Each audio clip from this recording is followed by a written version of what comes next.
Hello, everyone, and welcome to another episode of the Gut Wrench Podcast. Episode number 108, I do believe.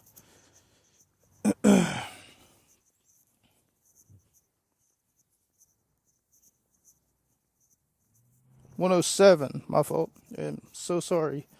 107, episode number 107.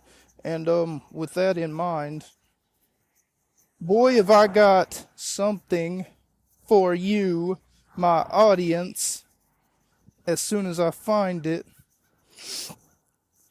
we're going to discuss it. So, seeing as though that CM Punk came back this past week to, I guess, wrestling, or at least he came back to the WWE. I shouldn't say wrestling. He came back to wrestling whenever he came back to, whenever he came to WWE, whenever he came to AEW, rather.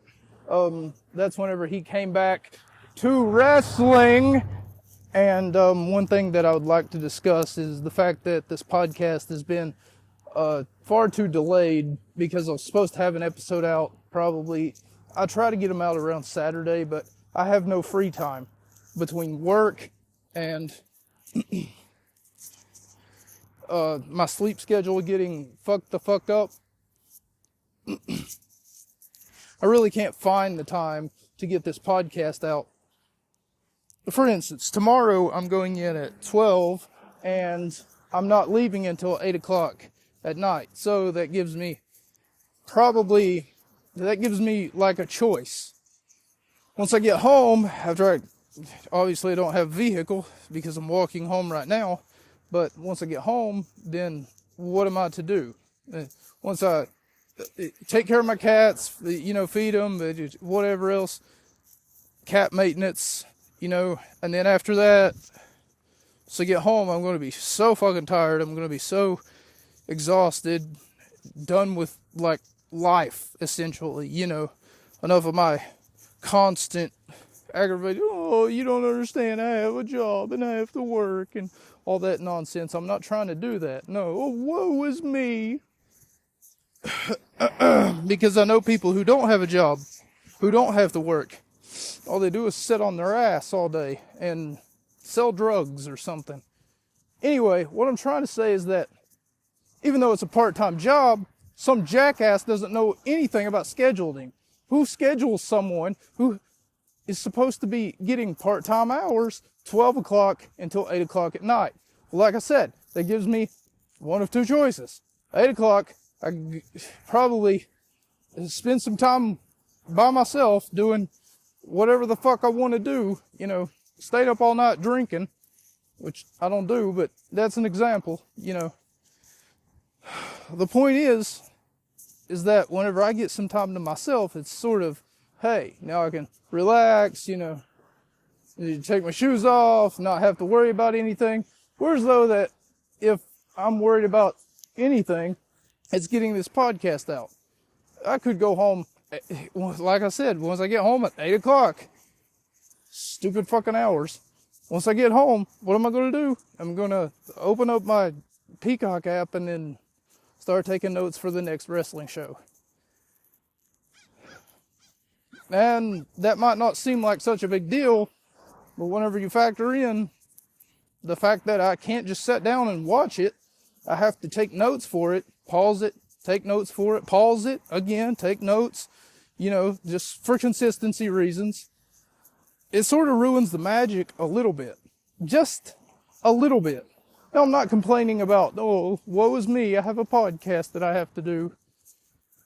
I'm complaining about the fuckfaces who decided that it was a good idea to schedule me 12 to 8. These odd work hours are so weird. I mean, yeah, 8 hours. What am I complaining about? It goes by so slow. I don't know. Thank you for listening to my constant rambling, as we also listen to a whole bunch of retards who don't know how to turn off their exhaust. What am I going on about? That makes no sense. there's like 5 different roads, and they decide to take the one that I'm on. I swear, this is like rednecks are retarded. Las Vegas, Nevada, June 27th, 2011. And this is, believe it or not, the second time that we will be reviewing a Raw Roulette episode. This is something that was Eric Bischoff's idea, but Eric Bischoff is no longer in power, or he's no longer an on-screen general manager for the WWE.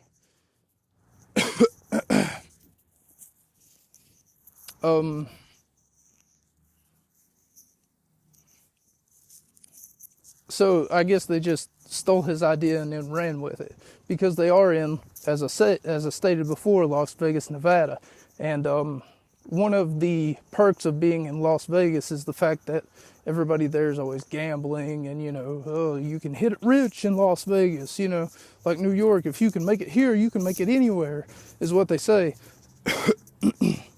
One of the two are the city that never sleeps, or maybe that's both of them, but I'm pretty sure that's New York City. It's the city that never sleeps.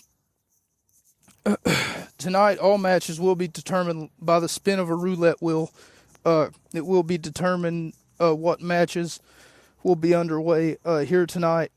And for those of you viewers, avid listeners, I should say, notice that there is a second ever, yes, this is the second ever Raw Roulette that we are looking at here on the Gut Wrench podcast.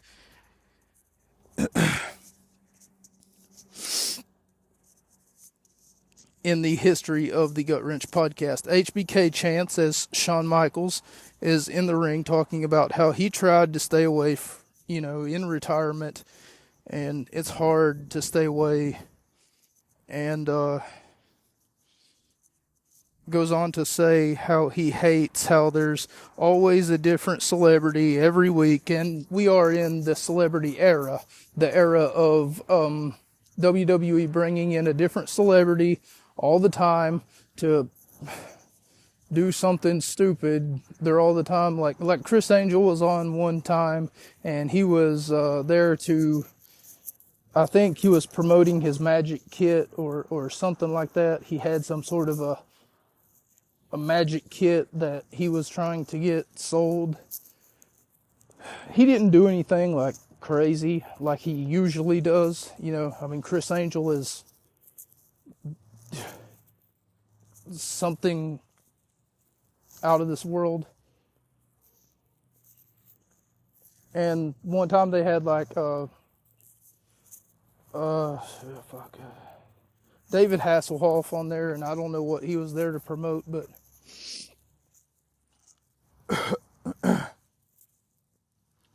anyway, Shawn Michaels goes on to say how there's always a different celebrity every week on here on Monday Night Raw, talking about their new product or their new book or their new TV show or their new movie. They're just here to plug something. They're basically here to sell audience members who paid good money to see, to be entertained, to sell them some product that they probably don't need. Shawn Michaels then goes on to say that the last thing that he's going to do to the fan base that's been watching him for 20 plus years is let them know that he just so happened to got a TV show on the Outdoors channel that premieres tomorrow.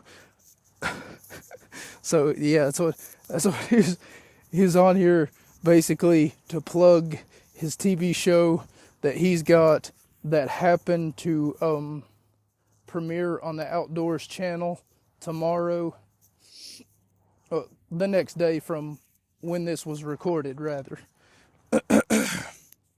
And fun fact, I'd actually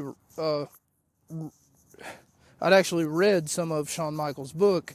The title of the book, if you're interested, is Wrestling for My Life. And it's an aptly named title because that's exactly what happened. He was wrestling for his life for the longest time. Shawn Michaels became addicted to painkillers, and it's sad to see your role models talk about that in a book that they wrote. And, whenever I read that title, I was always like, oh my God, I get it. Wrestling for my life. That makes sense. And if he was a boxer, he could have said fighting for my life. It would have been an aptly named, title. Aptly, of course, meaning appropriate. But what I mean to say is that Shawn Michaels then goes on to say that that's the last thing that he would want to do to a fan base that's been watching him some 20 plus years, come out and talk about how he's got this, just so happens that he's got this TV show on the Outdoors channel,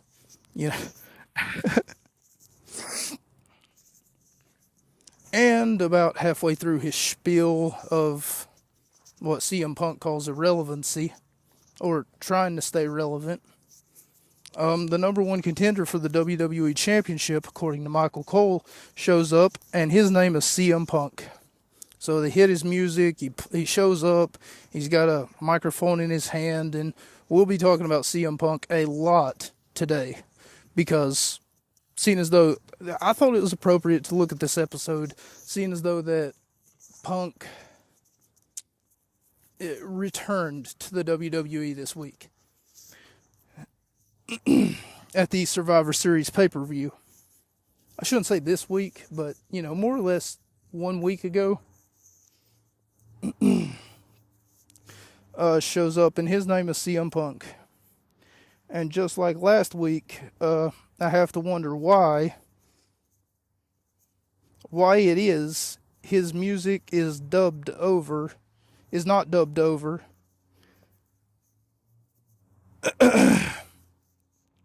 It may seem like just a simple fill the time or something.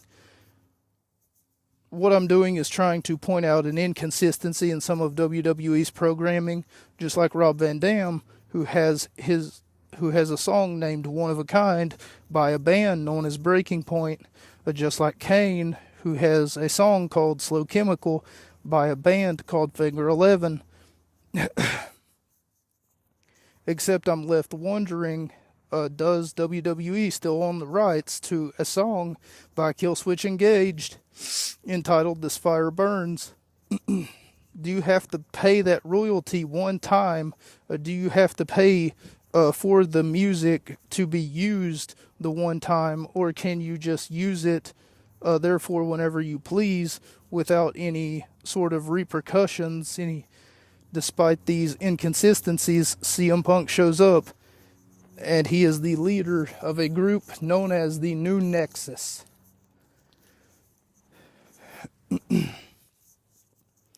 CM Punk with some shocking news, according to Michael Cole, and this all makes sense. This all makes sense here in just a minute, maybe in a few hours, maybe by the end of this program. See, Punk, on the other hand, with some shocking news, according to Michael Cole, as I was saying before, that news was that he plans on not signing back with the WWE.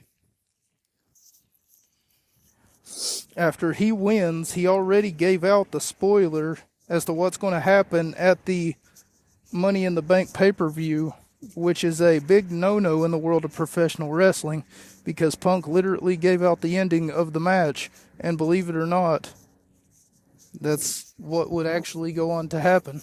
CM Punk would win at the Money in the Bank pay-per-view. It's just a matter of fact that CM Punk has that bass in his voice whenever he says, I'm going to beat John Cena at the Money in the Bank pay-per-view. And then everyone's, like, oh, okay, are you? And then he's like, oh, yeah, you already know that. He's like, stop acting like you don't know what's going to happen at the Money in the Bank pay-per-view. Nothing's going to stop me from beating him,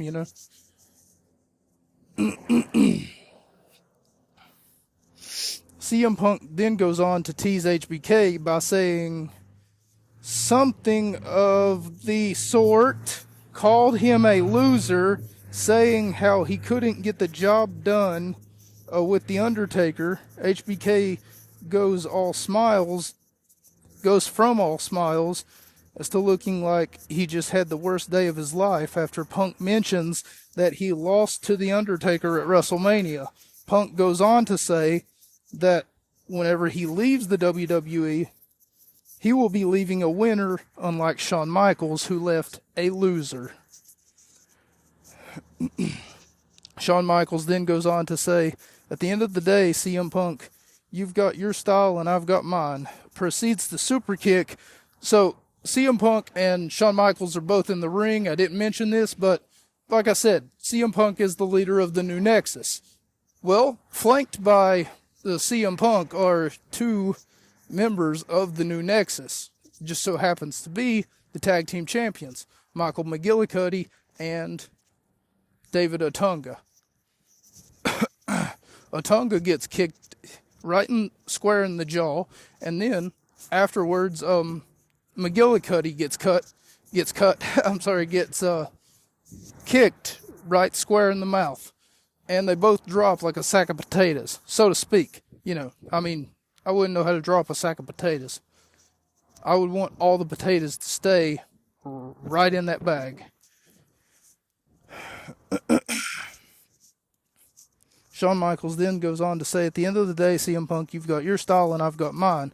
Then proceeds to super kick David Otunga, who is just standing beside a CM Punk. They are 2/3 of a group known as the New Nexus. Well, they're representing 2/3 of a group known as the New Nexus. I'm not exactly sure how many people are in the New Nexus. I mean, if I had to guess, there were like 4 or 5 in the Nexus group, and the New Nexus, I don't really think defected any members.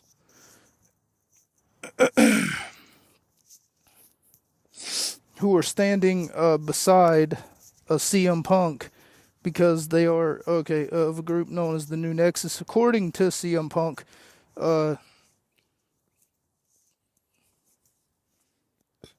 accompanying CM Punk to the ring, Michael McGillicuddy and David Otunga at this time were the WWE Tag Team Champions. They didn't have the Raw nor the SmackDown Tag Team Championships at this time, if I remember correctly. Booker T then comes out, except he's not live. Call me crazy, and here's why I say that he's not live.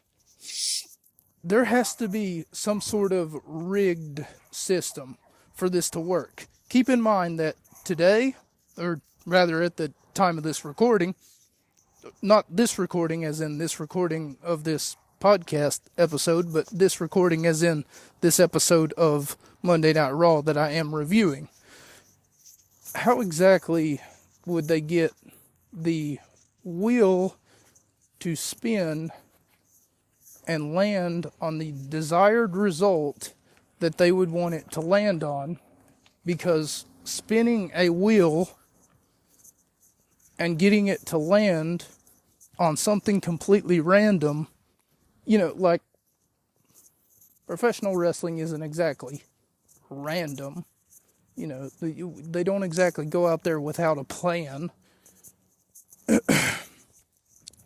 These sorts of things are choreographed. They are talked about behind closed doors, and you look at your opponent. You have to have a certain amount of trust for your opponent because this is a performance art. Let's be honest here. And in doing so, imagine 6. Okay, we'll be right back. As I was saying, and just a second ago, I just got interrupted by these construction workers who were working on jackhammers, and I decided to go ahead and end the recording. Anyway, as I was saying, Booker T, who at that time was, well, in the back room of the WWE's locker room somewhere, and you see, it leads me to believe that he wasn't, live like they would want you to think.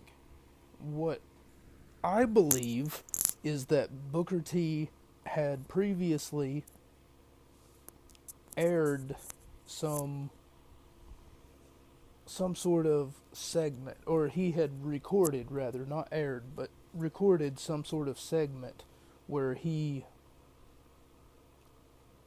advertently was put in a situation where he was like, okay, I got an idea, guys. Let's go ahead and spin the wheel. Keep in mind this is Raw Roulette. Raw Roulette usually happens... It was Eric Bischoff's idea to begin with, but I want to say once or twice a year, just a spur of the moment decision that they decided to make, where they spin a wheel and whatever match type that it lands on is what exactly it is that you're going to be, facing off against. And if that's the case, and in this case that is the case, and that should make sense because I said it made sense. So, if that's the case, and should make sense, Booker T is not in the back room about to spin a wheel. No. See, I believe that WWE had already previously recorded Booker T spinning the wheel so that they could get the certain result that they so desired, because at the spin of a wheel, anything could happen, and they would hate to have the wrong result happen on a live event of WWE. So instead, to rectify this, you have, I feel like you only have one option, but at the same time, they're a worldwide company. They probably know that they have many different options. One option in which that could be that whenever they're spinning that godforsaken wheel that I keep talking about, one option in which that, for some reason, I want to think that maybe they put a magnet and then something that maybe attracts a magnet to the pointer of the wheel, and then maybe like a magnet to the wheel to the desired result, and then they spin the wheel and then the wheel stops on said desired result. Either that, or they've got some leprechaun magic back there that some jackass controls, like where the wheel stops. Because there's no possible way, and I mean this, no possible way that in a controlled environment such as a wrestling arena, or a controlled environment such as a wrestling, like I was trying to say before, I don't want to use the word fake. I don't want to say that, because there's nothing fake about professional wrestling. It might be choreographed, maybe. It might be predetermined, maybe. But there's nothing inherently fake. It's more real than anything you'll see in a movie, or in, like, if you're watching Survivor, or if you're watching a fixed basketball game or something. There's nothing inherently fake, I'm putting that in air quotes, by the way, this time, about professional wrestling. But anyway, what I mean to say is that whenever you're relying on the spin of a wheel on a gimmick night, such as Raw Roulette, I mean, if that's the case, let me take you to a different game of roulette. A 1 in 6 chance of you, let's say, dying. Let's say that me, you, and 4 of your good friends are playing Russian roulette. Let's say that your 4 friends just got done passing around the gun, and they've all pulled the trigger for themselves, and now it's down to me and you. That's how roulette works. It's a gamble. And obviously they're in Las Vegas, as I stated earlier. At least I think that I stated it earlier. Keep in mind this is like the 3rd time that I'm recording this particular session, because I've had multiple recordings go awry.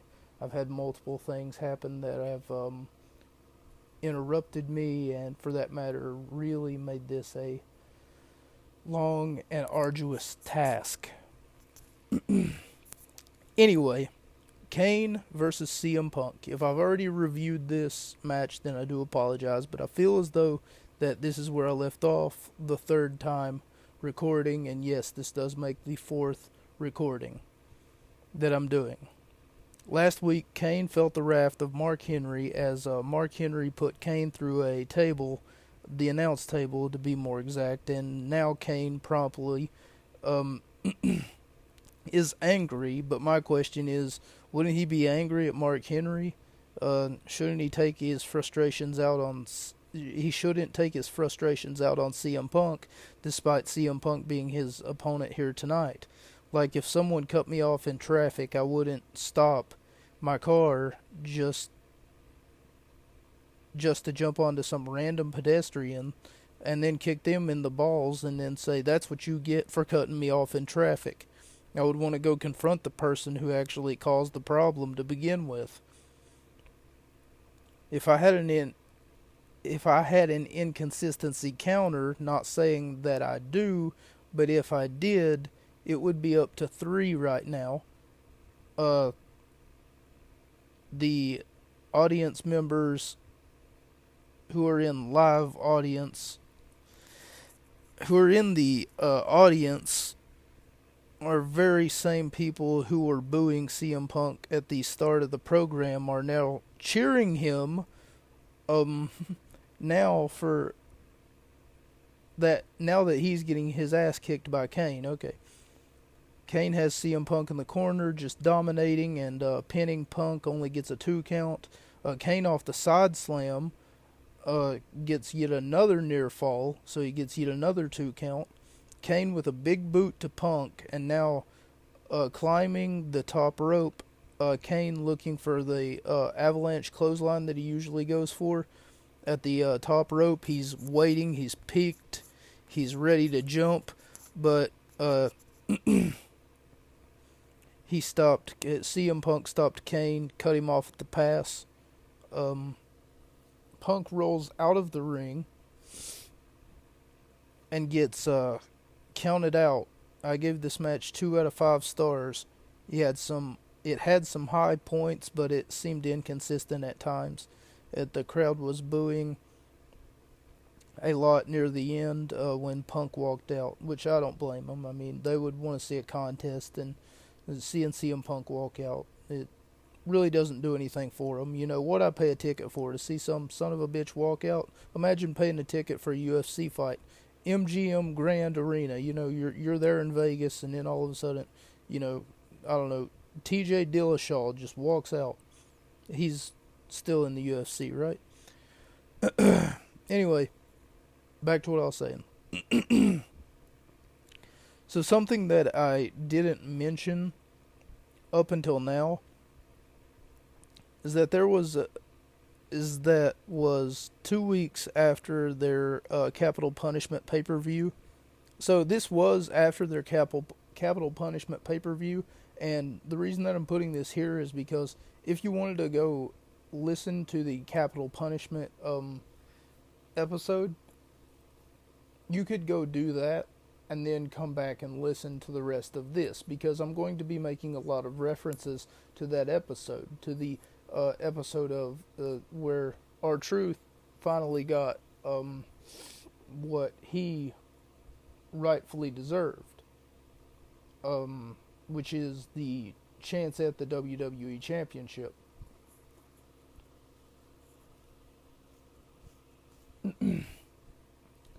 So, ladies and gentlemen, it has also come to my attention that a lot of people on Twitter are hashtagging something along the lines of Sammy for the Royal Rumble.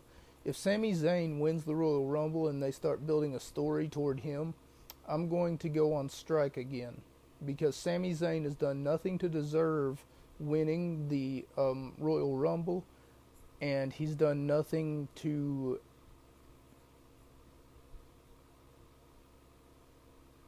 It's almost like they're rewarding something that doesn't belong. See, this is not a popularity contest, people.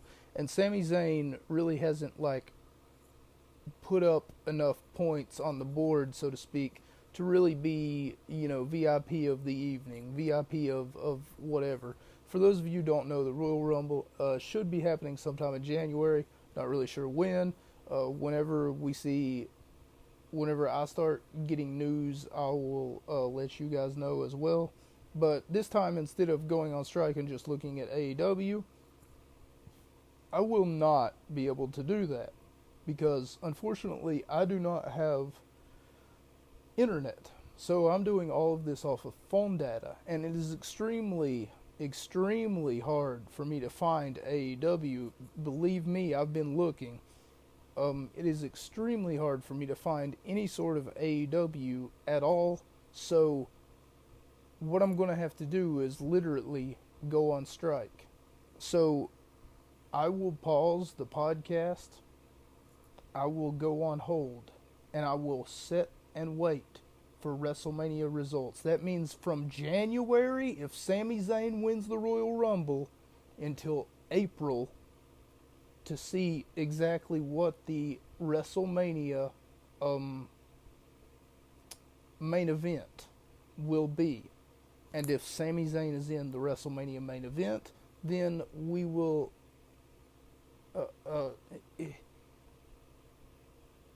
until it's over, until they're done, giving him a cum shot party, until they're done throwing him a confetti, and be like, oh, look, everybody, it's Sami Zayn. Oh, now remember, whenever Sami comes into the room, just clap and then just pat him on the back and tell him he's doing a good job. Remember, we've all got to, not tell him what we already know. Just treat him like you would treat anybody else. And then he comes into the room and then he's like, hi, everybody, how are you? Walking like a fucking bow-legged caterpillar, one eye looking left and the other eye looking down. God damn. Get the fuck... I'm sorry for getting off topic. Like, really I am. I just thought that now was an appropriate time to bring it up. If Sami Zayn wins the Royal Rumble, I'm telling you guys that there will be no Gut Wrench podcast. We will have to mourn the death of professional wrestling. And that means from January until April of 2024, I will not watch any, I will not review any of that. Hopefully, from that point in time, while we're all anticipating some Sami Zayn screw up is what I want to say, but you're all, gung-ho for it. You're just clapping for him, and you're going to cheer him on and tell him that he's doing such a great job, even though he's sucking dick. Anyway, if you wanted to, what you would have to do is go listen to the Capital Punishment episode and then come back and then take it from here, is what I mean to say. And if you were going to do it in, I want to say continuity, if you wanted to listen to that, get brushed up on it, then come back, listen to these next parts at least. Then they plugged their new Facebook game, WWE Poker, as if children needed to know how to gamble or how to play poker. I'm not sure whether that Facebook game is still up today, but interesting. Evan Bourne versus Sin Cara. They spin the wheel to find out what kind of match it will be, and they find out that it is a no countouts match. Too bad CM Punk didn't hear about this no countouts stipulation. He just got counted out earlier on in the program, and CM Punk's match was a mystery opponent match, and his mystery opponent was Kane. And I gave that match 2 out of 5 stars if I didn't already say that. A deep arm drag by Evan Bourne, putting Cara on his back. In Mexico, there's a comic book based on Sin Cara's life, and how because of how popular that he is in his hometown. Years later, WWE would also make a comic book about the Brothers of Destruction, Kane and The Undertaker. Bourne with the first pin only gets 2 count on Cara. A Rana by Evan Bourne on the outside, and then Bourne takes Cara off his feet. Bourne with a quick roll up, Cara with the reverse into a roll up of his own, but both men only get a 2 count near fall. Bourne off the jumping knee only gets a 2 count. Cara kicks out of a springboard. Oh, okay, and then Cara goes and does the Sin Cara does the springboard crossbody. It looks a little sloppy, but he ends up connecting with it nonetheless, and he does get a 2 count.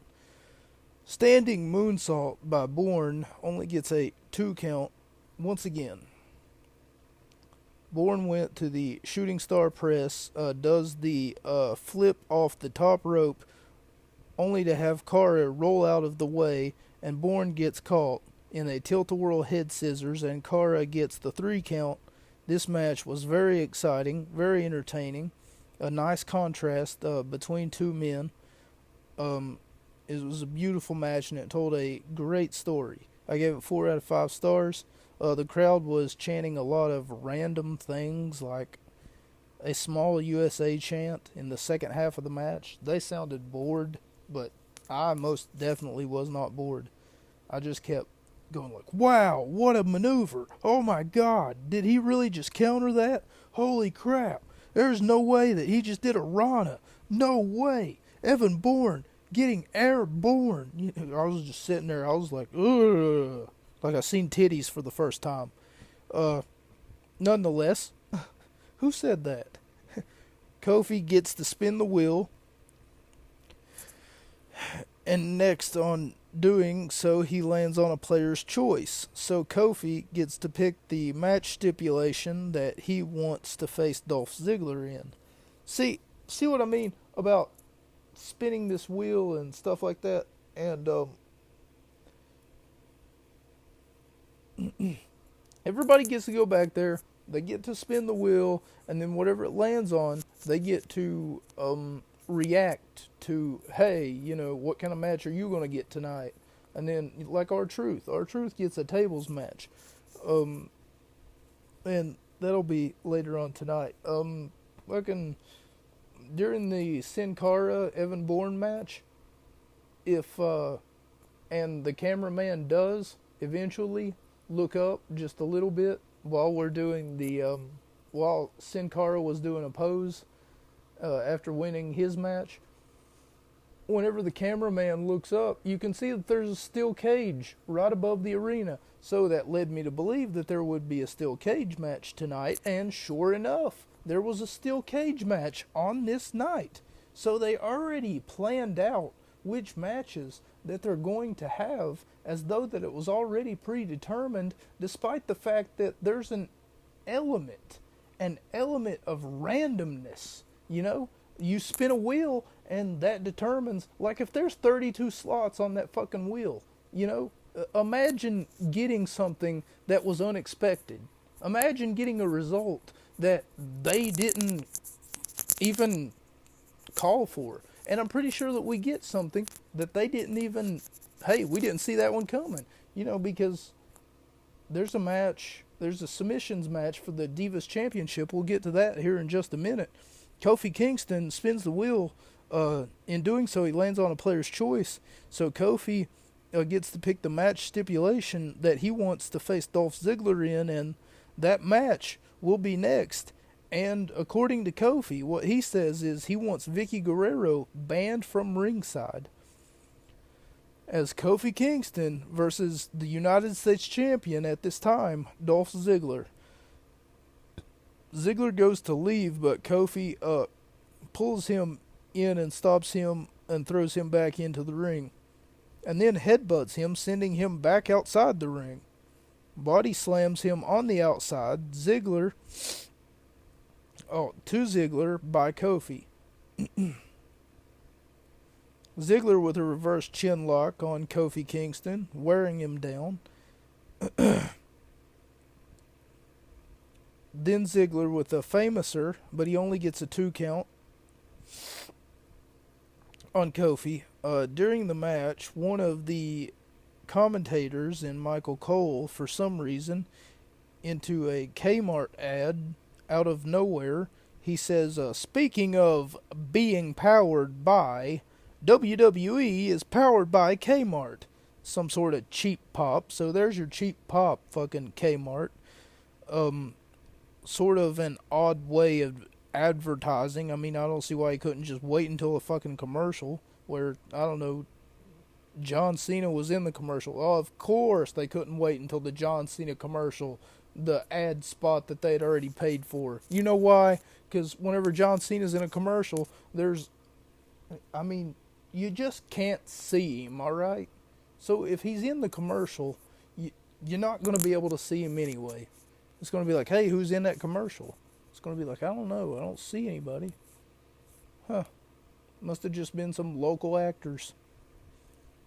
WWE is somehow powered, or partners, rather, or powered by, as Michael Cole puts it, Kmart. Kingston with a cradle. And here's a funny thing, too. He only says that once. Michael Cole only says that once. So you got to think, hey, we forgot to pay for the Kmart ad. Could you just really quick just say something smart about Kmart? And then they're right in the middle of a match, and, I don't know how it happened. Cole just said something like, what a powerful super kick. And then he goes, speaking of being powerful, WWE is powered by Kmart. Not sponsored, by the way. Thanks a lot, Kmart. There's your cheap pop, by the way. Once again, your second cheap pop. Usually I don't do that. Anyway, Kingston with a cradle only gets a 2 count off the inside cradle. After some back and forth, Kofi Kingston hits the Trouble in Paradise from almost out of thin air, like no one's seen that coming. And then a 3 count for the match to end. 2.5 out of 5 stars. Not really much happened here, but it told a story to get the job done. The story allowed the rivalry of Ziggler and Kingston to continue, especially knowing the fact that Kingston lost his United States Championship to Dolph Ziggler, if I remember correctly. I didn't put that down here, but I'm trying to recall what it was that they had previously told me. A segment being to play involving Booker T, Alberto Del Rio, and Maurice. In this segment, it's clear to me, at least looking at it now, rather than looking at it from when I was a child or a lot younger, that there was some sort of manipulation that had to be going on here. Whenever the wheel was spent, the camera zooms in on Alberto Del Rio and Maurice. Keep in mind, Del Rio and Maurice are like, only taking up Like, instead of doing a wide shot to show that Booker T was behind them, they did like a zoom in shot to show the detail of Maurice and Alberto Del Rio, while Maurice spun the wheel, and then there's just this almost like feeling. This feeling of, hey, what's Booker T doing behind the camera to manipulate the wheel to make sure that it stops on where they want it to stop? You remember me talking about how whenever the cameraman looked up at the arena, that there was a cage above the structure, the ring? Well, Alberto Del Rio finds himself in a cage match with the Big Show.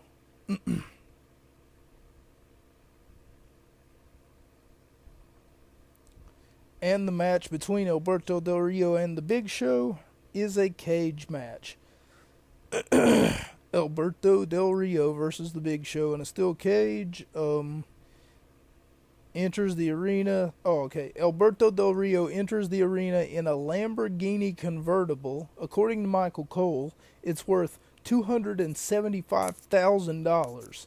I don't know where he gets the budget for all these fucking rental cars. I swear, the last time that we looked at Alberto Del Rio, he had some sort of fucking Aston Martin, I think it was. Which, by the way, is featured in the 007 movie. One of them, or all of them. I think that that's like a signature car that he like drives. Anyway, it's not important. We're not talking about 007. Big Show working over Del Rio, really lighting him up like a Christmas tree with these chops in the corner.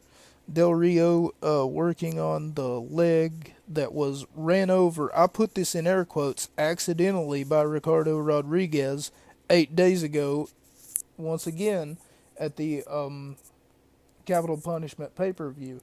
So, there's even a segment that happens wherever there's an Obama impersonator. If you guys remember on the episode I discussed, there's an Obama impersonator, and according to what ends up happening is someone comes up to him, I don't know who it is, but they come up to him and then they say, hey, President, Mr. President, if a Mexican runs over a giant in their car, are they both covered by Obamacare? And then I'm sitting there thinking to myself, oh my God, wow, did they really just set up a... I mean, that's the setup for a dad joke. That's the setup for, oh, son, I'm having a heart attack, call me an ambulance. And then the son looks at the father and says, you're an ambulance? You know, like, that's a corny dad joke.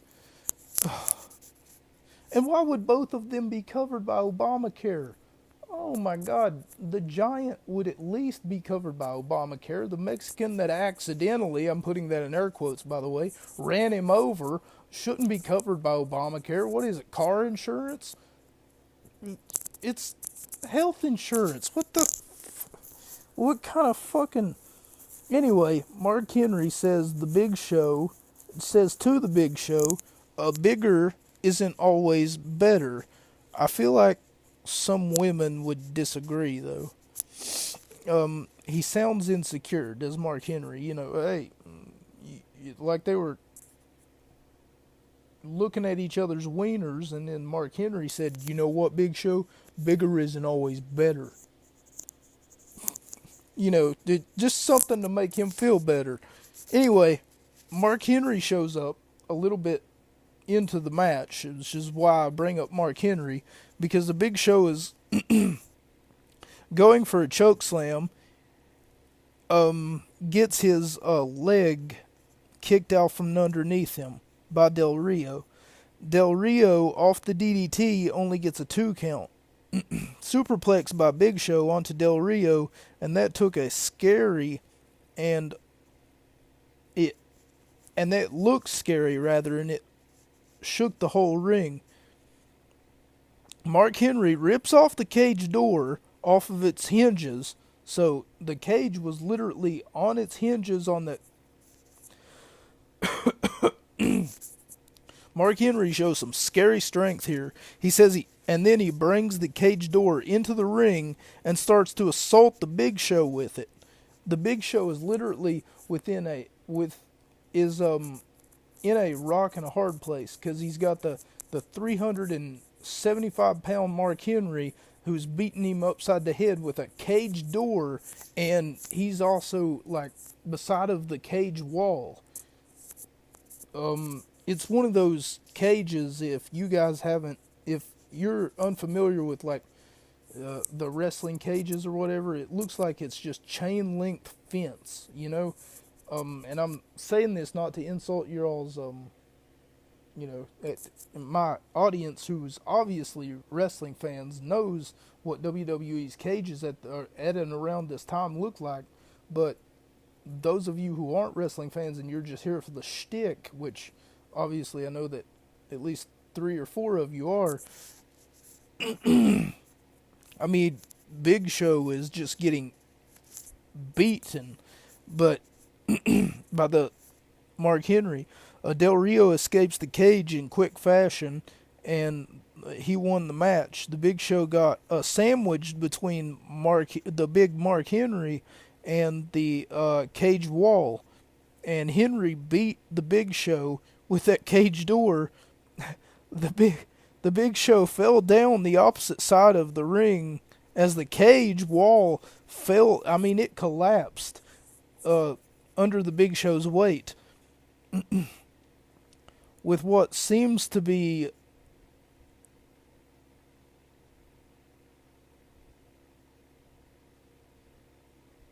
an unresponsive Big Show. I'm so sorry. It took me a minute to read that. What seems to be an unresponsive Big Show. Meanwhile, Mark Henry is he's playing his part so well, I would say. But to me, he's just scary. He's marching up and down, and then he's asking, what are you going to do? Fire me? You going to fire me? He's like, go ahead, I don't care. He's walking up and down, he's roaring at everybody, he's barking at everybody, and he's getting into Big Show's face, and he's letting him know. He says, now you know what the score is. Now you know who the big man is. And then I'm just sitting there, I'm like, God. Okay, Mark Henry. I mean, that's a little excitement right there. Mark Henry's playing his part so well. So I give it 3 out of 5 stars. It's not often that you see a cage match go awry. And I mean, Mark Henry was possibly the most entertaining part of this match. We get the holy shit chants from the crowd, so they may or may not have been into it as well. And the next match is Kelly Kelly, the Divas Champion. I don't ever remember her being the Divas Champion. And you guys remember maybe, I don't know, the 10, 12, 15 episodes that I've mentioned that I've had a crush on Candice Michelle. Maybe you remember that? Maybe? Yeah. Long-time viewers would remember me saying that I had a crush on a small puppy crush on one Candice Michelle. Well, I also had a small puppy crush on Kelly Kelly, but at the same time, who didn't? Who didn't? Kelly Kelly was breathtaking, man. I mean, I feel like she should have been a model, but I'm glad that she was a professional wrestler for the short time that she was. And I don't ever remember her being the Divas Champion, but nonetheless, they spin the wheel and they find out that Kelly Kelly will face off against Nikki Bella in a submissions match. Now, here's what I mean by if they got the undesired result. Like I was saying earlier, neither Kelly Kelly nor Nikki Bella really have any sort of, you know, long standing history with submissions wrestling. I would understand if maybe this was Chris Benoit versus Kurt Angle, Samoa Joe versus AJ Styles, something of that nature. And maybe if Samoa Joe would have went back there, spun the wheel, he would have got, you know, oh, look at that, it landed on submissions match. Well, I know who I'm pulling for, depending upon who Samoa Joe's, you know, fucking opponent is. Anyway, Kelly Kelly, the Divas champion, will... I can't remember whether this was a championship match or not.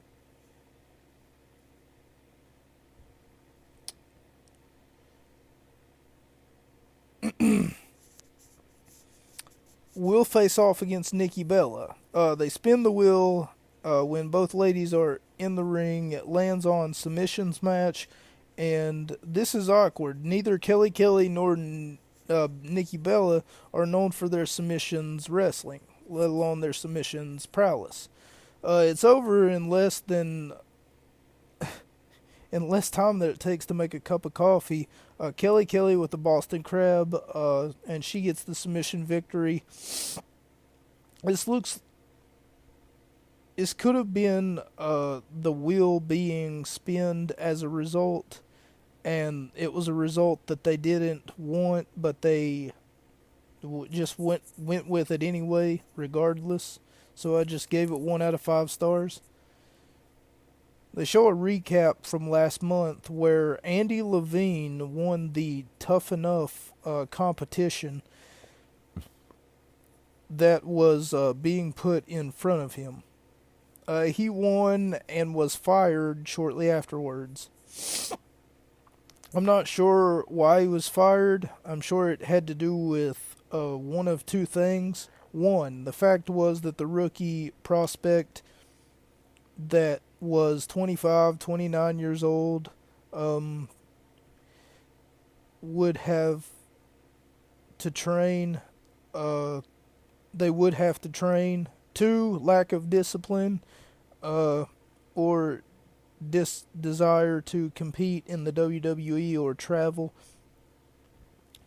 or even make the lack of, maybe it was the lack of rating that Tough Enough segments got. Maybe a combination of all of that.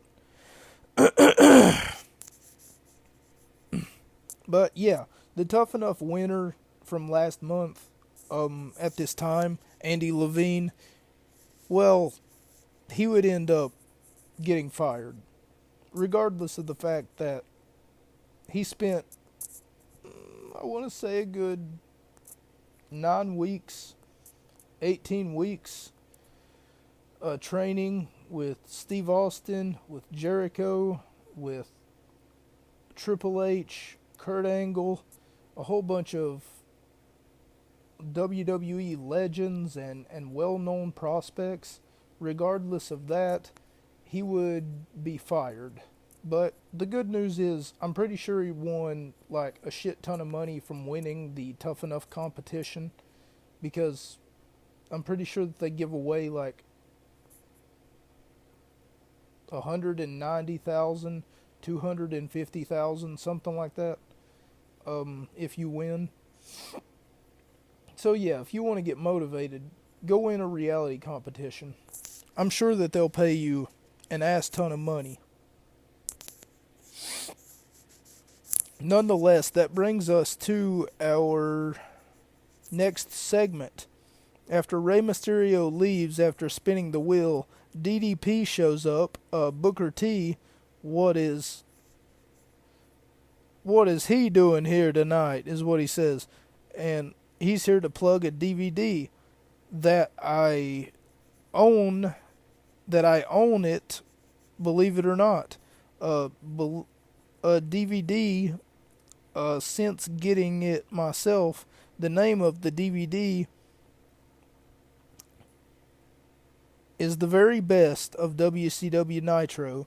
I assume it was a collection of the very best moments, at least in WWE believes what they believe are the quote very best moments of WWE Nitro for WCW. Um, Convoluted. The very best moments of WCW Nitro for WCW. Convoluted. As a child, I always preferred watching WWE, and because it was always a lot easier to keep up with, and in my own opinion, a lot more consistent than a lot of WCW had airing. I haven't seen much, so I looked at, and I haven't even looked at one singular, let alone anything else as far as WCW, even to this podcast. Not ever grazed the greener pastures of WCW. It's simply because I don't want to misinform you people of anything. It's simply because from what I'm told, WCW was riddled with nothing but backstage politics. And I said all around, it's a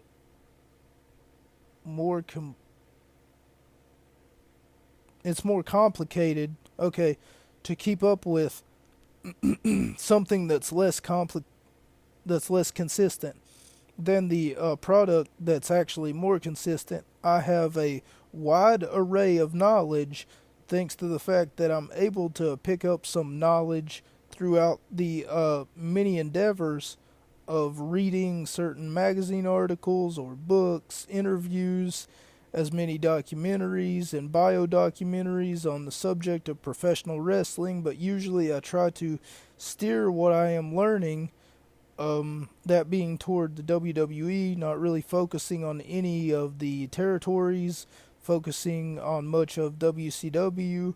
There's so many nooks and crannies that you could get tied up in trying to explain. Okay, that says knots, not nooks and crannies. Trying to explain is what you're trying to communicate to an audience, especially an audience that I have. And I would much rather not bore you to death. If you're interested for yourself, I would say maybe go read a few articles yourself. Nonetheless, the DDP was here to promote a DVD of the very best of Monday Night Nitro. I wonder if they ever did a DVD of the very best of Thursday Night Thunder, WCW's secondary, not their flagship program, but their secondary program. And meanwhile, while DDP and Rey Mysterio and Booker T are in this mid-section sort of on-air commercial of sorts, Drew McIntyre proceeds to show up and tell Booker T, both Booker T and DDP, that they're on his time now. And if they want to avoid leaving this building in an ambulance, that they better both leave now, because Drew McIntyre says that he is the future of the WWE. You know, he wasn't wrong, but at the same time, he wasn't exactly, right. Because if you think about it, Drew McIntyre would go on to do what The Rock Dwayne Johnson did. He would... You know that picture that shows The Rock and, Dwayne Johnson, how small that he is in, the turtleneck? And then the next picture beside of it is like him just jacked as all hell. That's Drew McIntyre. Because at this point in time, he was a young concept. But later on, he would become the Scottish Warrior. This almost like 6'2", 5'9", 5'10", maybe 6'1.5", Scottish Warrior. But here, he's still babyface Drew McIntyre. And I mean that in more than one way. Since undergoing a hell of a transformation, since being the scrawny little toothpick he was, what would compose of him? He once was known as the Chosen One. It's always like that picture you see of The Rock, Dwayne Johnson, him in his little turtleneck, and then you see the one beside of it, him is doing like the flexing at the gym, and it shows the transformation. And it's like night and day too, the Drew McIntyre from like 2009 to like Drew McIntyre from like 2020.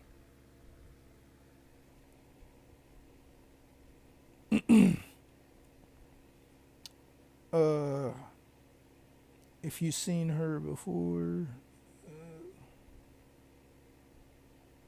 underwent the transformation that, because if you've seen her before, after pictures and you're not a wrestling fan, let's say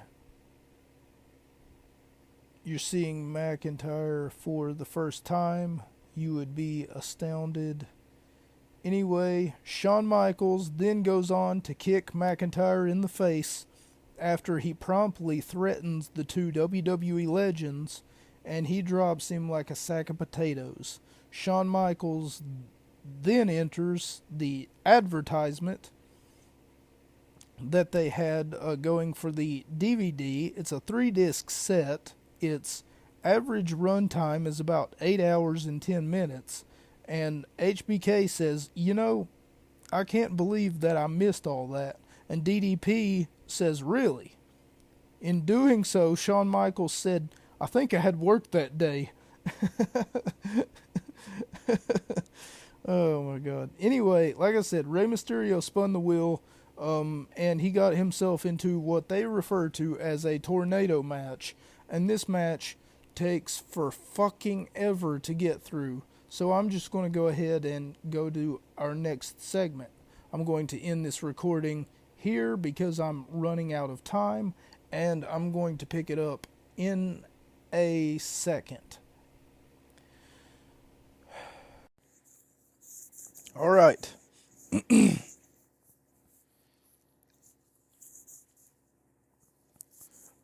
Okay, so Alex Riley and Rey Mysterio versus Jack Swagger and The Miz.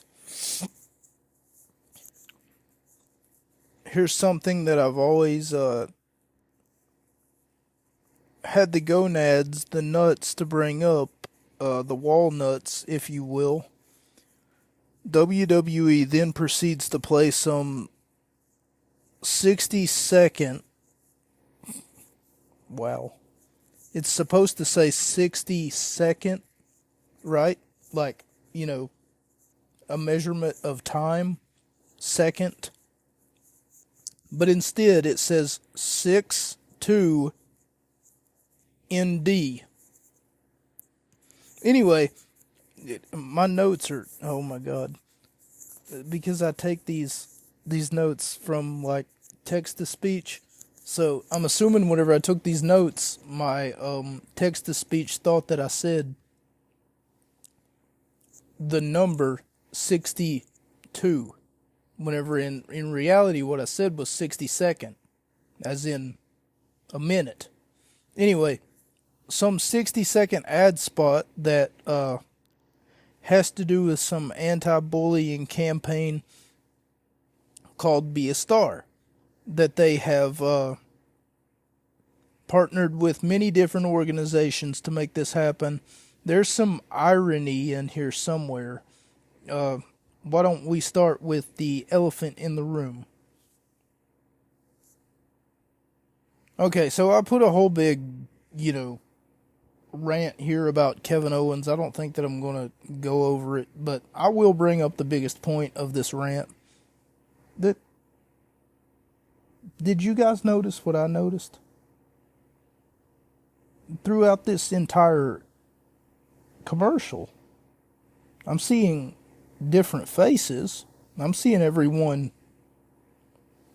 Oh, but that's right. There's two people that are missing from this advertisement. Gee, I wonder why.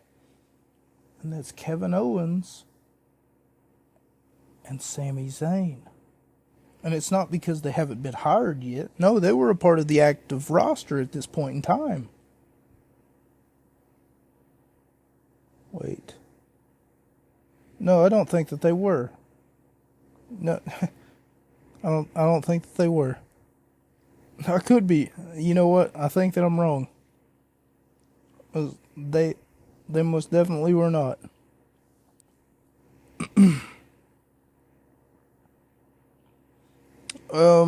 So now I'm gonna have to find my notes here.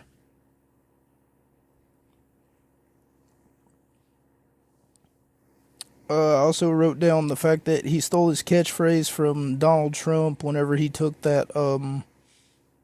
So for some reason, Kevin Owens had won the United States Championship, right? And I wrote down here that he had shaved his beard. One small complaint that I'd had about Kevin Owens is that he doesn't know what hygiene is. He looked like that he smelled like a rat. I mean, I wouldn't know. I've never met the guy. I feel like that fucking red M&M after I said that. I don't know. I've never met the guy. He does exist. Oh, they do exist. Anyway. It's not creative. It's not funny. It's not entertaining. If anything, that's lazy. I'll give him points, though, for shaving his beard because he hadn't done that in a very long time.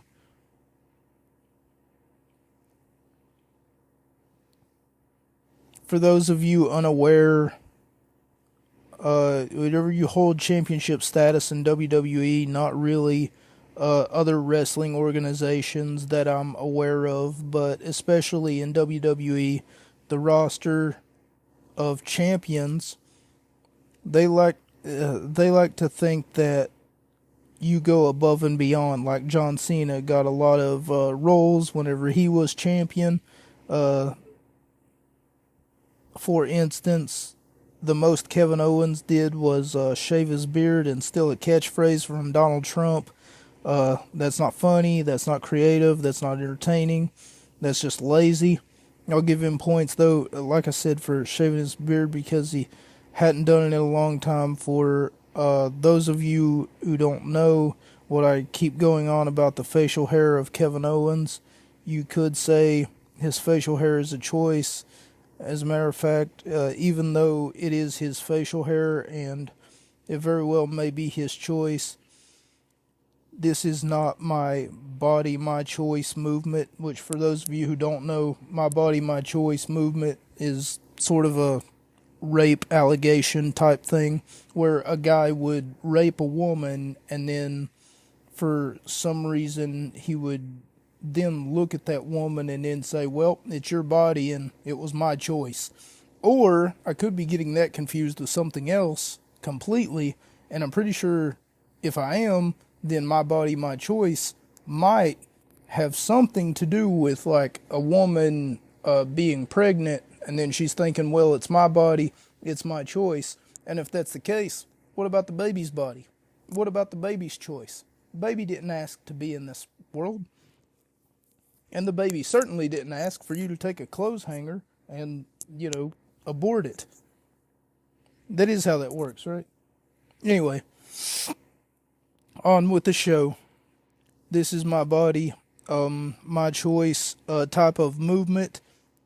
If I wanted to look like an outcast from ZZ Top while walking into a job interview, let alone the biggest wrestling organization of the world, I'm not going to get the job. If that's the case, during the interview, I'm sure that all they would have to do is stare at my Duck Dynasty like beard, or I could go into the job interview where I actually want the job and I look clean shaven, really has a question that I want to ponder right now. I wonder if anyone who wasn't as famous as Kevin Owens was walked into the WWE that they wouldn't give a chance to, they wouldn't hire because he had an extensive amount of facial hair. I would imagine as it pertains to pro wrestling, that would probably get you. It would probably get in your way too. Imagine having a beard like, fucking ZZ Top looking motherfucker, and, you trip over it whenever you go to run the ropes or something. Also, Kevin Owens bullies fans on Twitter in recent years. He has yet to face any repercussions for it. So I'm here to expose him, to make sure that people see the truth, to make sure that the truth gets out to the public. Stephanie McMahon must be afraid of him. Don't know why she hasn't. I mean, she has no reason to be afraid of him. She's the one who started this Be a Star program, so why even bother? I guess it's a good thing that they kept him out of the commercial, though. It'd be sort of like Gordon Ramsay doing I don't know where that cutaway was going, alright?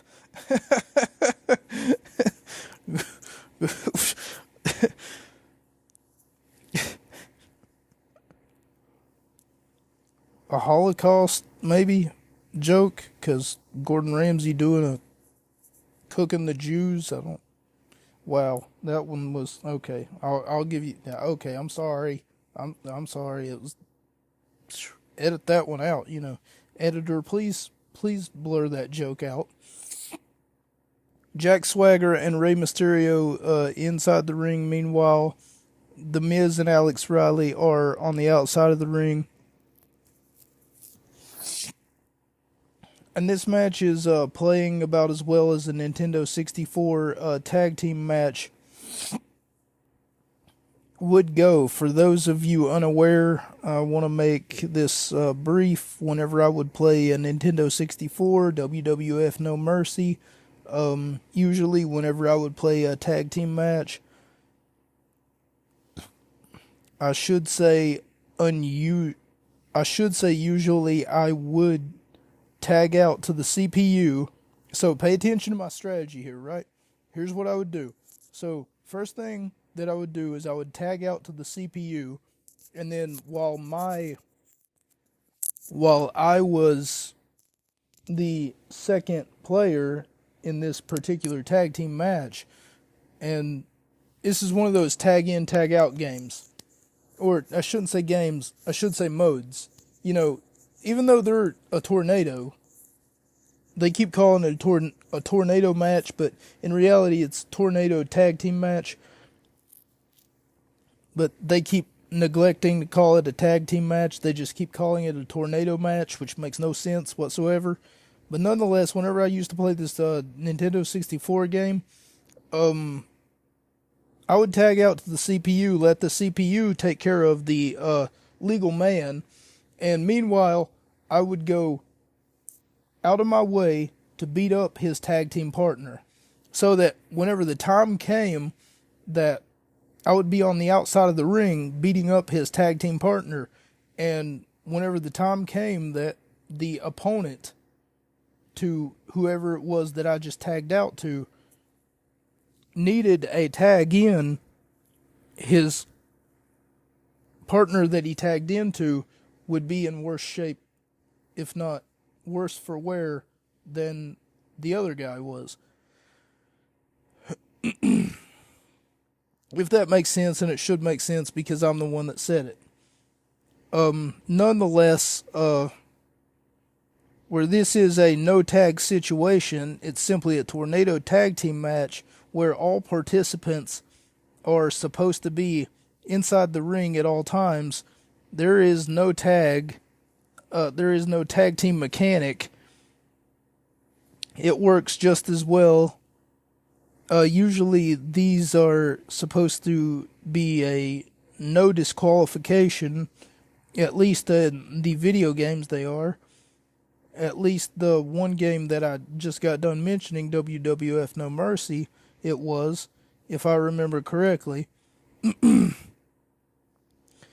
then it looks like Alex Riley and The Miz being on the outside of the ring is making the referee count. That leads me to believe that this might have a disqualification mechanic IRL. You know, in real life. Jack Swagger with a move that he calls the Swagger Bomb. He only gets a 2 count on Rey Mysterio. The Miz and Jack Swagger seem to be going for what looks like a doomsday device.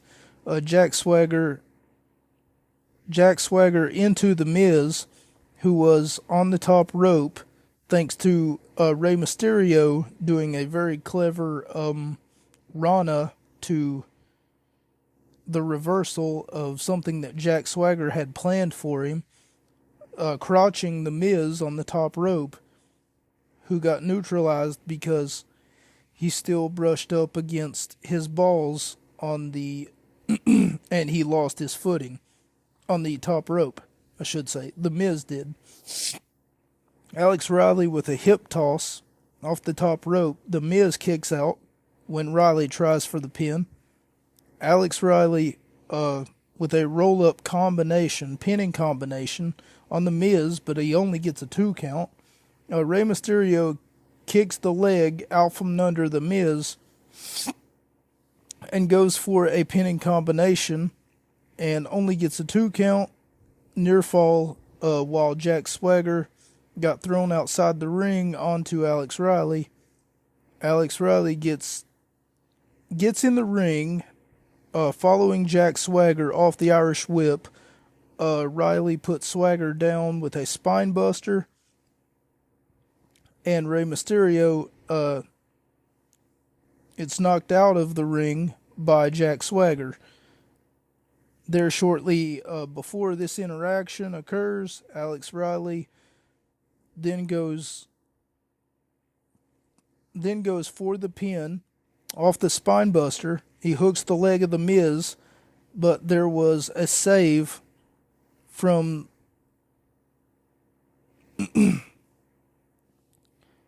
there was a save the day for the tag team partner Jack Swagger. Okay, Jack Swagger was there to save the day. I don't know why I didn't just say that. Stopping the 3 count.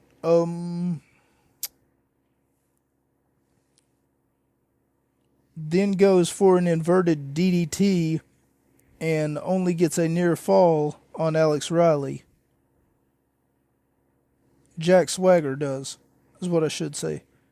Jack Swagger in the ring hits Rey Mysterio with a big boot to the face, gets to pin Rey only to get a near fall. Once again, we're still getting 2 counts. Rey Mysterio off the 619 and the West Coast Pop to Alex Riley with the DDT. Okay, Alex Riley with the DDT on Swagger. They end up getting the 3 count for the off the top rope West Coast Pop. This match was presumably what I'm assuming, because I'm still going to have to watch the rest of it. Okay. Yeah, their co-main event match, it went on far too long, was what I hate about multi-man matches. There's too many pinfalls, way too many breakups, way too many false finishes is what I put.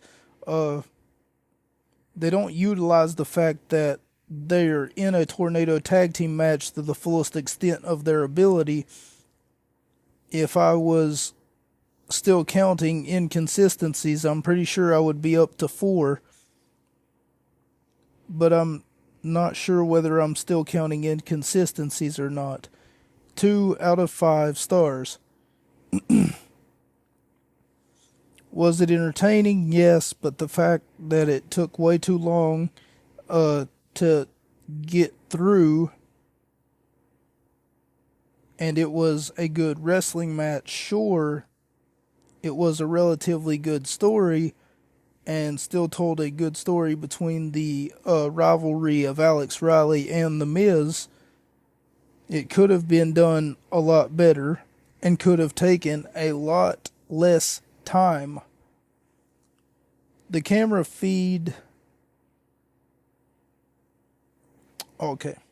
The camera feeds to R-Truth, who is about to spin the wheel and determine what match will he be having next with the main event against John Cena. It turns out to be a match against John Cena. Whenever the camera zooms out for R-Truth, he's talking to himself, and he seems to be asking himself if he doesn't know whether the conspiracy is something.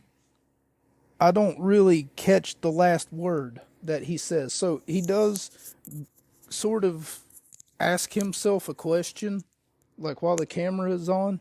And I talked about R-Truth before, especially on that Capital Punishment episode that I mentioned previously.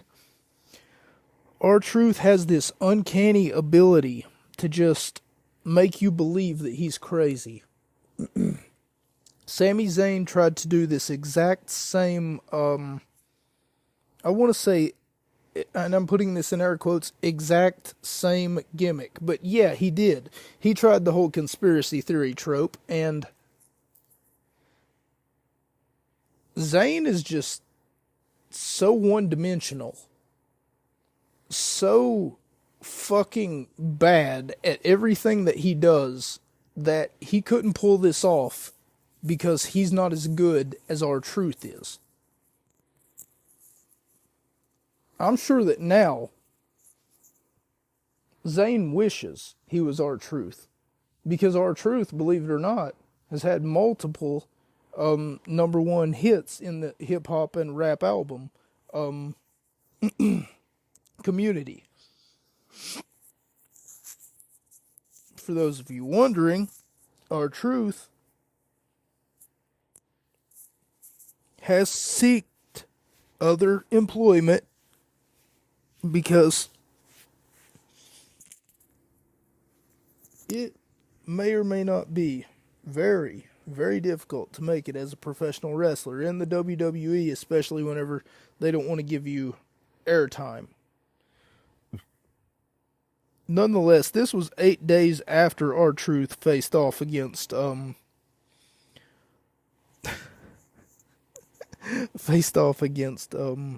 Cena for the WWE Championship.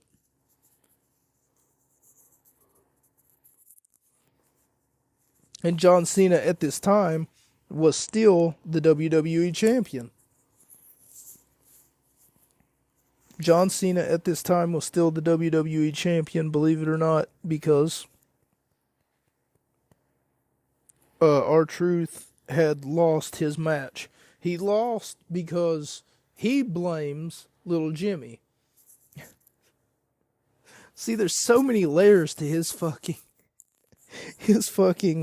gimmick.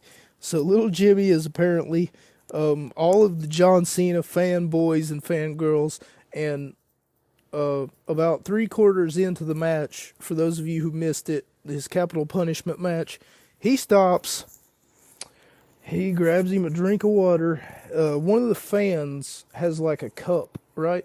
And I don't necessarily know if this was planned or not, but it's such a creative finish. Like, I wonder who came up with it. But one of the fans, it's not often that you see this, has like a cup of water. R-Truth, he gets outside, and then he's got John Cena on the ropes too. It's the thing that really confused me. I thought for sure R-Truth was gonna, maybe okey doke John Cena, as he puts it. But instead, he goes outside, he grabs like this big, almost like 7-Eleven gulp cup that one of the fans had. This motherfucker grabs one of John Cena's hats that this kid was wearing. He puts it on, and while he's wearing that hat, he goes ahead and then he takes him a big old sip of water, and he gives it back to that kid that's in the crowd, and then the kid in the crowd just splashes water on him. And then he's sitting there, he's soaking wet, and then all of a sudden, John Cena just comes in, throws him back into the ring, hits him with the AA. 1, 2, 3. John Cena wins. What the fuck? It's not often that you see a wrestling match end like that. What a creative finish, And it's like, wow, that was fast. I didn't know if that was how it was supposed to end. And then after the match is over, R-Truth is just blaming Little Jimmy, saying that he got okey doked. I swear to God, it's just so many layers to this man and everything that he does. Just everything that he does is funny, but it's almost like you're laughing at a mental illness. Not even in a fun way either, because R-Truth makes it feel like he's genuinely a crazy person. Walking to the ring, he's talking to himself. Anytime he's on camera, he's all the time like giving people strange looks, and he's got this gleam in his eye. It's so weird. At times, as I've said, at the Capital Punishment episode that we looked at the pay-per-view, named Capital Punishment, and it was 2 weeks after the event. Actually, this was 8 days after, but they keep saying 2 weeks. I wondered if R-Truth is so unhinged, if he's so unpredictable, if he's so unstable, why does the WWE not just fire him for being in a good state, for not being in a good state of mind?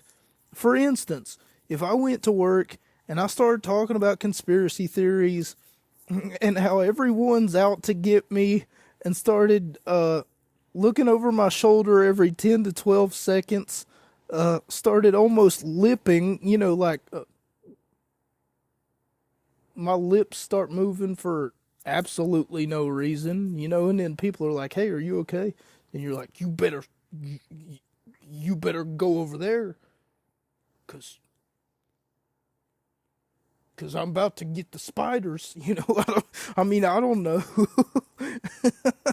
And started mumbling to myself. I would imagine that I would be getting fired, and they would ask me what's wrong with me, or at the same time,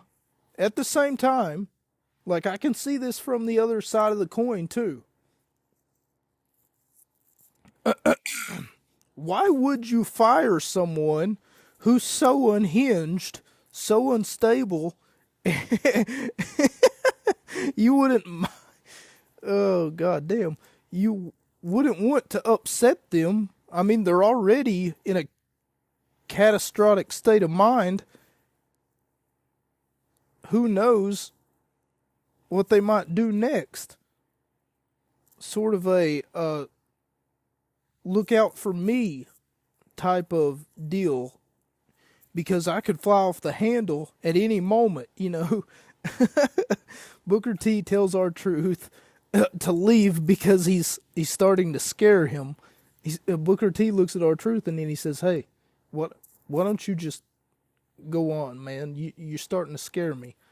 Because his lips keep moving and he keeps mumbling something about a conspiracy. He says, he goes on to say, R-Truth, that is,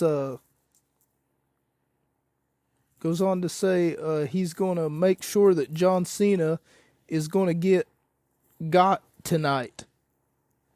R-Truth says John Cena is going to got tonight. What does that even mean?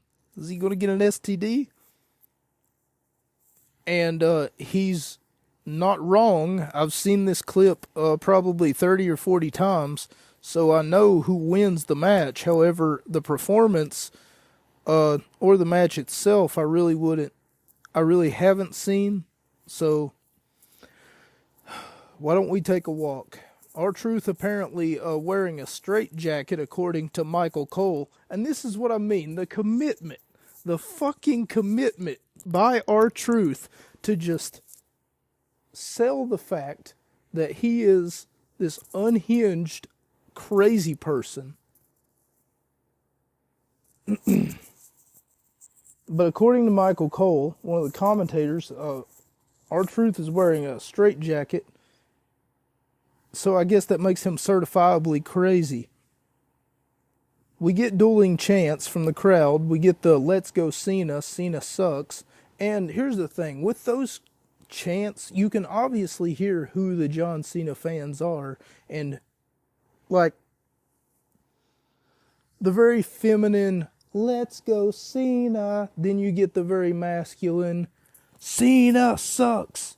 You know who his fan base dynamic is at this point. Not to say, I mean, that's probably a majority. I mean, me, myself, I'm a John Cena fan. I can't not be a John Cena fan because the man follows me on Twitter. And for that matter, he's garnered my respect over the years. I've grew up with John Cena, probably been watching him since about 2005, and Cena truly is, he's like fucking Goku. He just never goes away. He never dies, no matter how many times you try to fucking put him down. Anyway, John Cena was about to put R-Truth through a table, ultimately winning the match around maybe 7 minutes into the match. It wasn't really a match. It was more or less a segment to set up our next segment. And I thought it would be appropriate to talk about this episode in particular of Monday Night Raw, simply because of a statement that CM Punk makes after he costs John Cena this tables match. The statement, for the longest time, would shake the wrestling world at its very core, because a lot of people didn't know whether this was a shoot or whether it was kayfabe. They had no idea whether or not this was actually CM Punk's true feelings about the WWE. Was he off script, or was this whole entire thing planned? A lot of things have happened.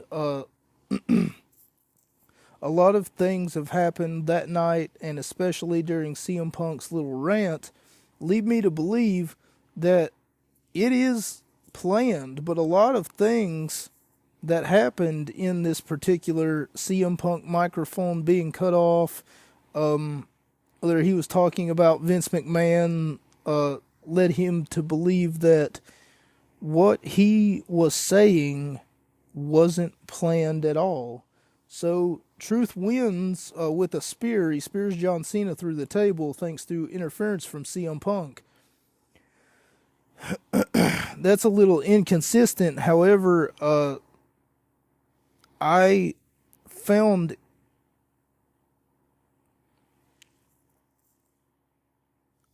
inconsistent. So if we were to count the inconsistencies of this episode, I think we would be up to 5 right now. Would be John Cena is the WWE champion at this time. Oh yeah, this inconsistency right here. John Cena is the WWE champion at this time.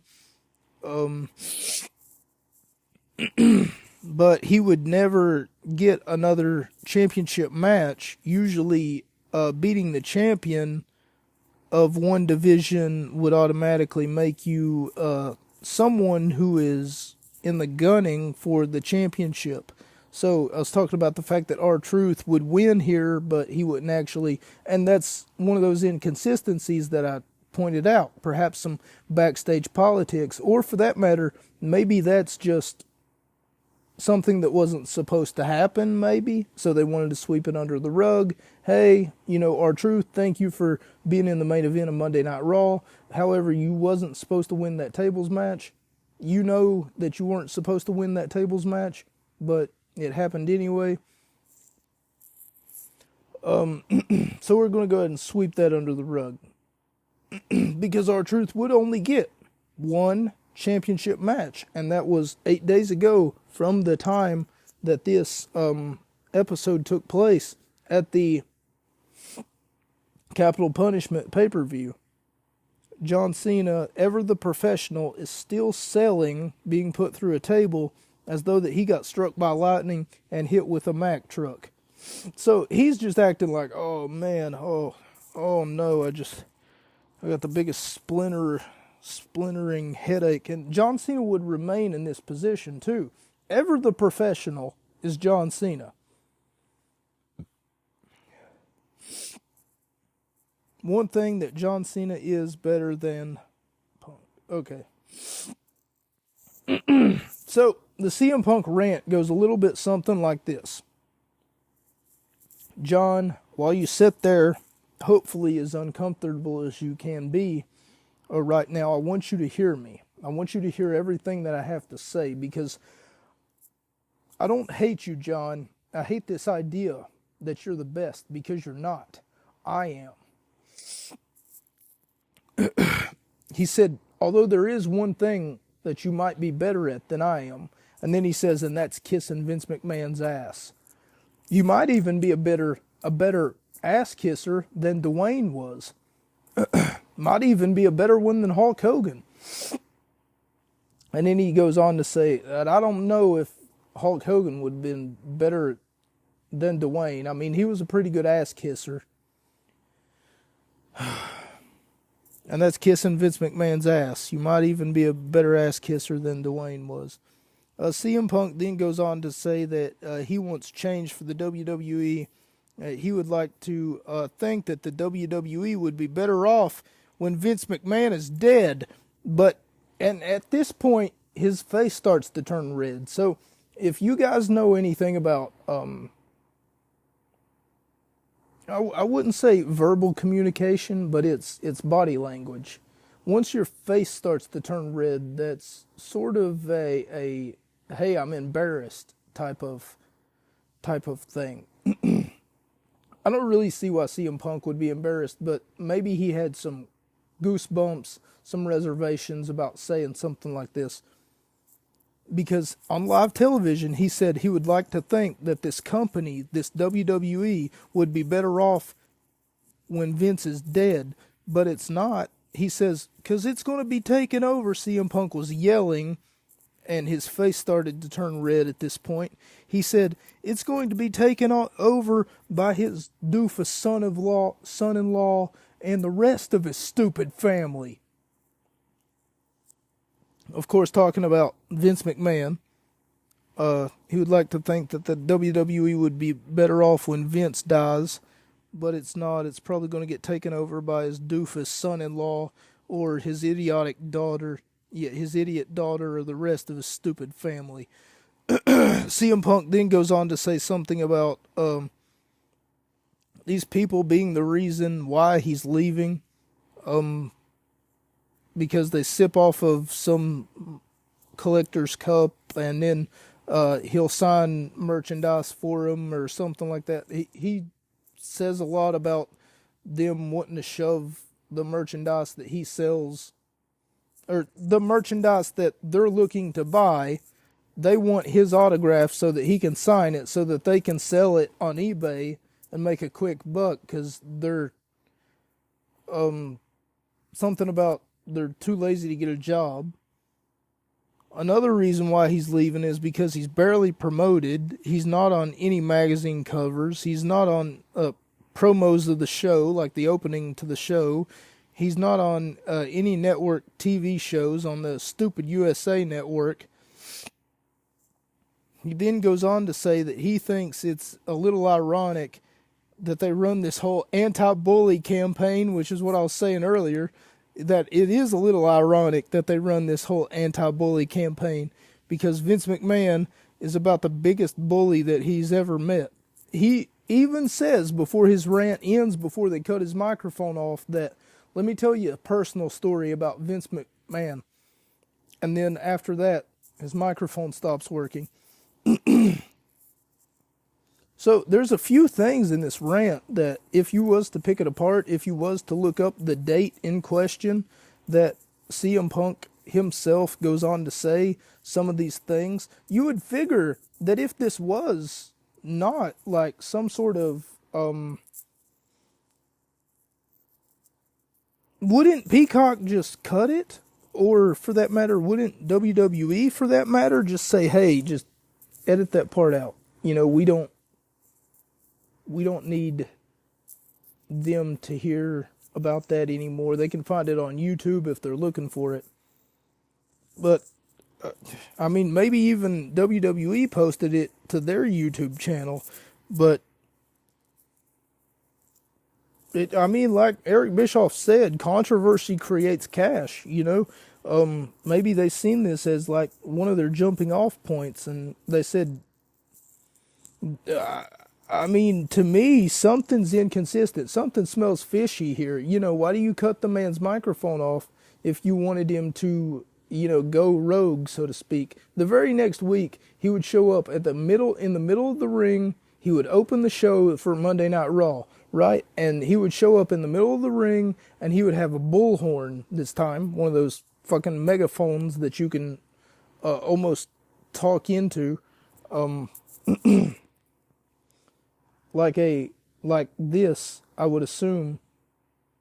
My volume probably got a lot louder whenever I did this, but whenever CM Punk would do that, he said he's going to make sure that his microphone doesn't get cut off this time.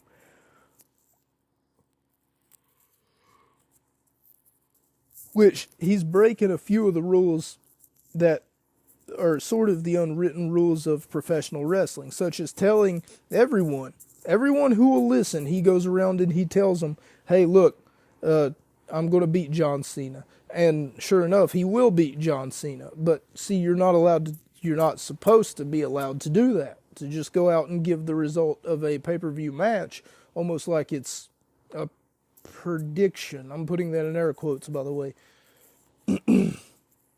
But the good news is, whenever he says, hey, I'm going to go beat John Cena, he doesn't say, hey, not only am I going to beat John Cena, but I'm going to beat him via pinfall. I'm going to beat him 4 minutes and 25 seconds into the match. After that, Vince McMahon's going to chase after me, or he's going to give me the middle finger. I'm going to blow him a kiss. You know, like, he doesn't tell everyone what's going to happen at the Money in the Bank pay-per-view.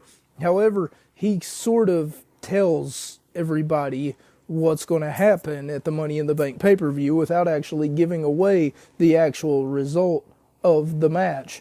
It comes off almost like he's just this cocky heel figure that he just wants to let everyone know, anyone who will listen, for that matter, I'm going to beat John Cena.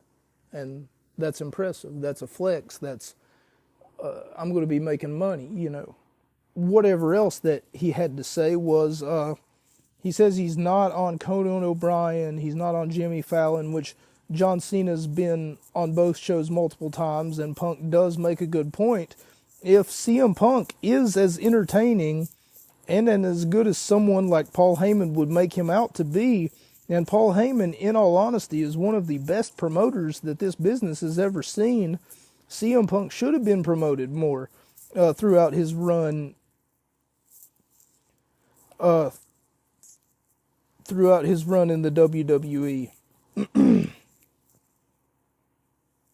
Next episode that drops should be on Sunday or Monday. So the next episode of this podcast that drops should be on Sunday or Monday. Depending upon when I get the free time, I will look at the... Also, another thing that I wanted to do, but I didn't do right just yet, I'm going to try to look at the merchandise sales of CM Punk at and around this time. This June 2011, it was like the third week of June 2011. If I can find the merchandise sales for CM Punk and then see if he was one of the top sellers for the WWE.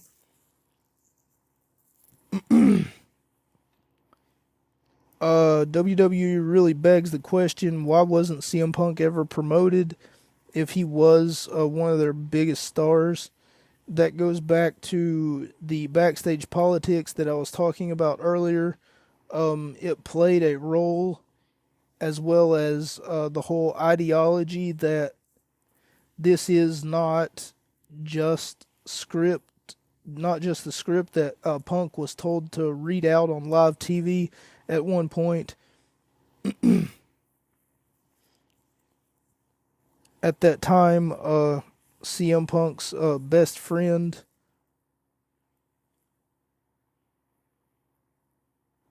since their friendship has fallen out of favor. Yeah, so at one point in time, CM Punk alludes to the fact that he talks to one of his best friends. Well, he's no longer his best friend because since then they've had a falling out, but you'd have to watch some documentary about AEW in order to understand why. But anyway, CM Punk looks at one of the cameras and then he says, "Hi, Colt Cabana, how you doing?"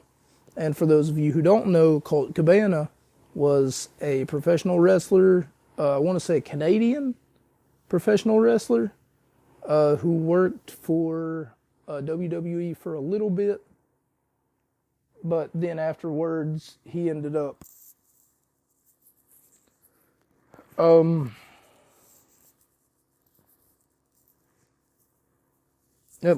somehow WWE ended up firing him, I want to say. And then, like, CM Punk's had many different friends who have worked for the WWE, and he brought that up too, not during this rant, but during another one, that he goes on weeks later. CM Punk has had many of friends who have worked for the WWE who have been fired ultimately for little to no reason. And it's not because, WWE wanted to fire them. It's simply because Vince McMahon surrounds himself, and that's also what Punk says here as well. WWE surrounds himself with... Vince McMahon, not WWE. Vince McMahon surrounds himself with yes men. Glad, happy yes men who will go out of their way to do whatever it is that Vince asks them to because he pays them so much. They're afraid to tell Vince McMahon no. So instead, they just say, yes, sir. Oh, yes, Mr. McMahon, yes. Oh, that's a great idea, Mr. McMahon. Would you like your coffee, Mr. McMahon? Okay. Can I have that raise, Mr. McMahon? Oh my goodness, thank you, Mr. McMahon. They just go on and on and on, and there's practically no one who has a backbone, who's willing to stand up to Vince McMahon. He pays them way too much, and they do absolutely nothing except tell him what he wants to hear. CM Punk even says it here.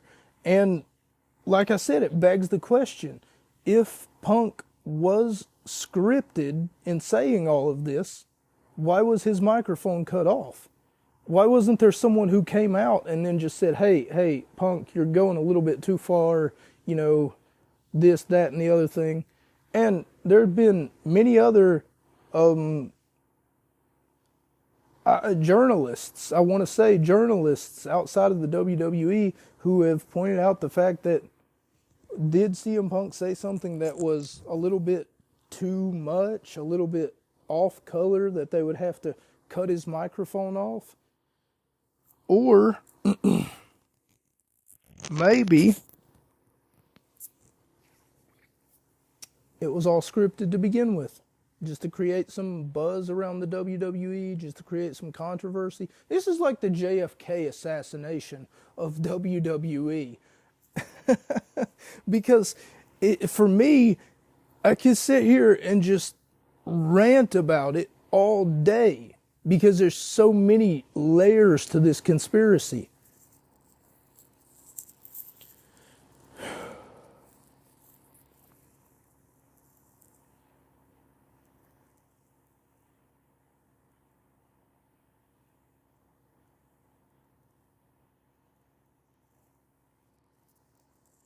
Okay, so the last part of the rant for CM Punk, he then goes on to say, maybe he'll go defend the WWE Championship in New Japan Wrestling.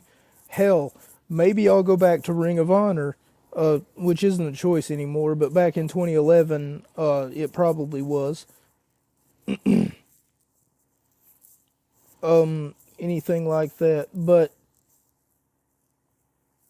if he was to hypothetically end up doing that, let's say hypothetically 2011 went ahead and came around and CM Punk was to win the WWE Championship, and instead of doing what he set out to do, name dropping New Japan Pro Wrestling aside, I'm pretty sure, I could be wrong here, but I'm pretty sure that he would be in some sort of breach of contract unless the other company in question would have had some sort of deal that they were working together. In this case, WWE doesn't work together with anyone except their own third partisan companies. If you were to want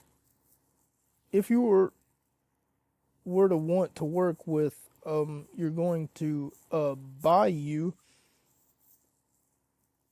Yeah, so if WWE wants to work with you, they're going to buy you out.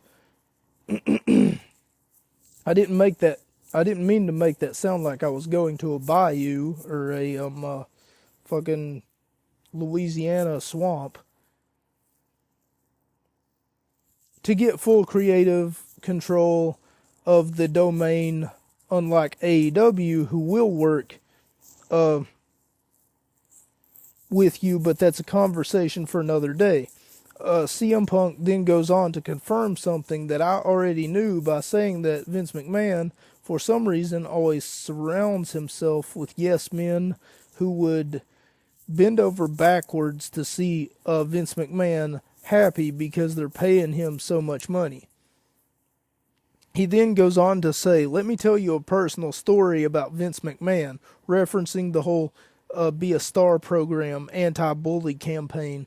But then his microphone gets cut off, and there shortly after, usually whenever the show fades to black, usually whenever WWE fades to black, what ends up happening is they'll show you the WWE logo flashing on the screen.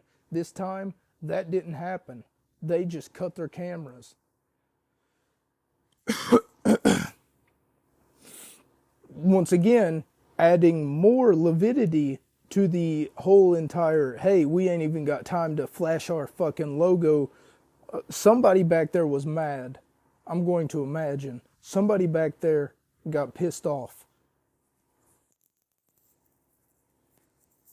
Was it in breach of contract for CM Punk to come out and say all these things on live television? At one point, he even looks at the camera and says, "Whoops, I'm breaking the fourth wall again." Okay. I mean, maybe not.